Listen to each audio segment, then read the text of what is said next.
wabarakatuh. Bapak-bapak dan ibu sekalian, saya Hendriansa, peserta PPC dari Intertek PPC Gas. Saat ini saya berkesempatan untuk mendemokan sampling menggunakan control rate method, di mana sebelum kita melakukan sampling, kami biasa melakukan perencanaan sampling. Di mana perencanaan sampling itu kami meliputi penyiapan tools, kemudian penyiapan silinder, kemudian diskusi dengan atasan dan klien, di mana titik sampling point dan apa yang ingin kita sampling. Nah, sebelum melakukan sampling, sebelum berangkat kami mempersiapkan silinder. Silinder yang kami gunakan ini seperti ini, yaitu silinder 500 cc. Kemudian kami bersihkan dan kami lakukan pressure test. Nah, setelah semuanya layak untuk dipakai, baru kami lakukan sampling di lokasi dan berangkat ke tempat sampling tersebut. Nah, setelah kita berangkat ke tempat sampling tersebut, sebelum kita melakukan sampling, kita mengajukan yang namanya permit. Setelah permit itu dibuka dan diaktifkan, kami baru bisa melakukan sampling di poin tersebut. Nah, ini merupakan contoh rangkaian dengan menggunakan metode control rate method, di mana di sini kami menggunakan sampel transfer line sependek mungkin. Kemudian ini untuk connect ke source-nya. Nah, sebelum kita connect ke source-nya itu kami purging terlebih dahulu untuk menghindari adanya dead gas atau dead oil yang nantinya bisa mengkontaminasi sampel yang kami sampling, agar hasil samplingnya representatif. Setelah kami purging source-nya, baru kami koneksikan rangkaian ini ke source. Nah, setelah dikoneksikan rangkaian ke source, valve A, B, C, D, dan E posisi ketutup. Nah, setelah itu baru kami buka valve di source. Valve source dibuka, kemudian dengan kondisi semua valve masih tertutup, kita melakukan yang namanya uji kebocoran di rangkaian. Di sini kami snoop. Apabila tidak ada kebocoran, berarti sampel transfer line kami aman untuk digunakan. Nah, setelah itu kami buka di valve A ini. Valve A ini kami buka. Setelah kami buka valve A, kemudian kami melakukan purging untuk membersihkan transfer line ini di valve B ini. Nah, setelah melakukan purging, kita tutup valve B. Nah, kemudian kita cek kembali rangkaian yang ada di sini dengan snoop, apakah ada kebocoran atau tidak.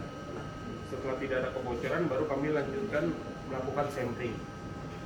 Nah, setelah itu kita buka valve inlet silinder ini.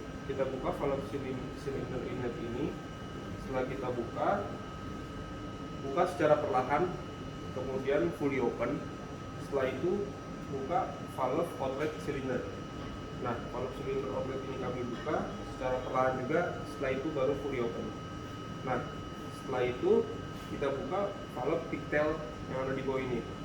Nah, pigtail ini berfungsi untuk mencegah terjadinya kondensasi atau mencegah JT effect. Nah, setelah kita buka valve pigtail ini, kita melakukan purging. Lamanya itu ditentukan berdasarkan grafik dari volume silinder dibandingkan dengan diameter cuk keluaran dari pigtail ini. Nah, dari situ kita dapat waktu lamanya purging kita untuk melakukan metode control rate ini. Nah, setelah waktu itu tercapai, kita tutup valve pigtail ini.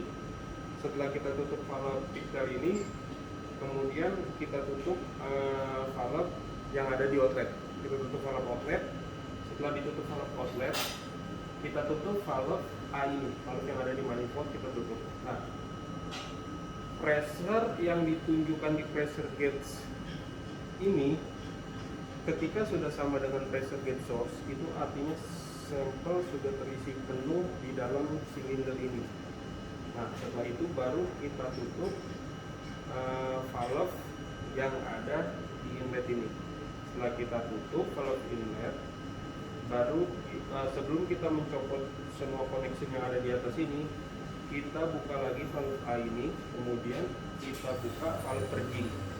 Kita buka valve purging dengan posisi valve source itu sudah ditutup. Nah, dengan posisi valve source sudah ditutup, ini posisi kebuka, kita rilis semua gas yang ada di dalam chamber transfer line ini. Nah, setelah itu baru kita copot connection. Nah, setelah connection di atas sudah tercopot, kita cek di pigtail ini. Kita cek ketika kita buka tidak ada kondensasi, tidak ada liquid, itu tandanya sampling ini berhasil. Tetapi ketika kita buka di pigtail ini terjadi kondensasi atau adanya liquid, nah berarti sampling ini tidak berhasil dan harus diulangi. Nah, apabila berhasil, kita copot juga pigtail ini. Nah, nanti sebelum itu, setelah kita copot pigtail, plug silinder masing-masing valve itu kita plug untuk mencegah terjadinya kebocoran pada saat transfer. Nah, setelah kita plug, kita uji, kita cek kebocoran kembali dengan kita masukkan ke dalam air. Ketika tidak ada kebocoran, berarti hasil sampling ini berhasil dan ini kita bawa ke lab untuk kemudian diuji. Nah, setelah itu tidak lupa kita menulis labeling untuk data-data yang kita butuhkan nantinya untuk analisa. Salah satunya yaitu pressure, temperatur, kemudian kita sampling di perusahaan mana, di poin mana, type of sample yang kita sampling seperti apa, semua data-data yang kita butuhkan kita tulis, yang nantinya kita tempel di silinder ini, dan ini menjadi data acuan untuk nantinya kita analisa di lab. Nah, setelah itu kita melakukan proses yang namanya transport sampel atau silinder ini ke lab, yang nantinya setelah itu kita analisa di lab untuk lebih lanjutnya. Sekian demo terkait metode control rate ini. Kurang lebihnya mohon maaf. Saya ucapkan terima kasih.